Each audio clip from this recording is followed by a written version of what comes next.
In the year 1892, Fauré began composing La Bonne Chanson. Une Saint et son auréole, A Saint and Her Halo, is the first song in this cycle of 9. Gabriel Fauré was born in 1845 in Palmiers, a small city in southwestern France. He first trained at school as a church organist and choir master. His talent was apparent at an early age. In the 1870s, Fauré moved to Paris to further his musical career.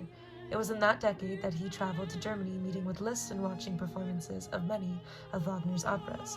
Both these composers influenced his own style and sensibility. However, it was not until almost 20 years later in Venice that he composed La Bonne Chanson, where in a friend's villa along the Grand Canal he composed the passionate pieces for his lover, Emma Bardock. She was a French singer and would later become Debussy's second wife. The piece begins in A-flat major with 3 repeated descending pentatonic scales.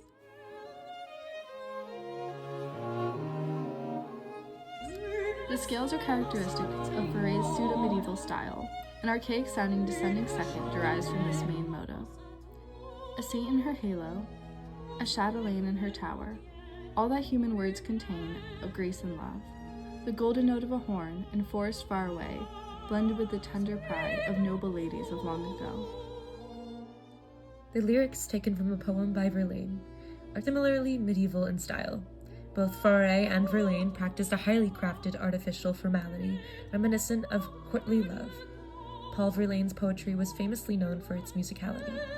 Its unexpected shifts and beautifully crafted imagery made it the perfect prose to be set to music. Verlaine's dedicated these pieces to his 16-year-old wife as a wedding gift, and to conceal his homosexuality and alcoholism. The most obvious romantic influence on the piece, other than his theme of courtly love, is the Wagnerian chromaticism. In measure 21, the word love, l'amour, appears while a half-diminished chord followed by a dominant 7th and 3rd inversion mimics the Tristan chord.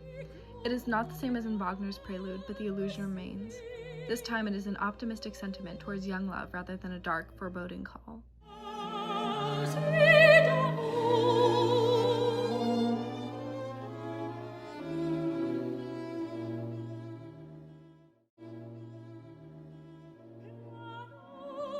While Fauré utilizes many characteristics from the Romantic period, the modernistic traits can be seen as well.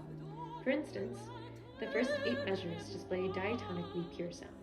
Beginning in measures 14, the piece has a sensuous harmonic color and exhibits unexplored high registers, as well as mesmerizing repetition in the accompaniment. The high registers can be seen in measure 47, with the gorgeous shimmer of the high F flat.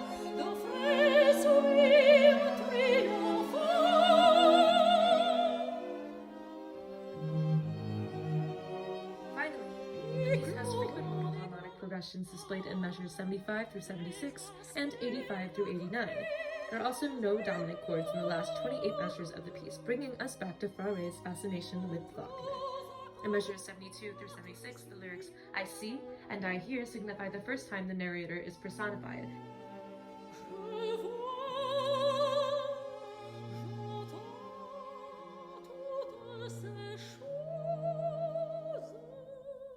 These lyrics are the first active verbs in the piece.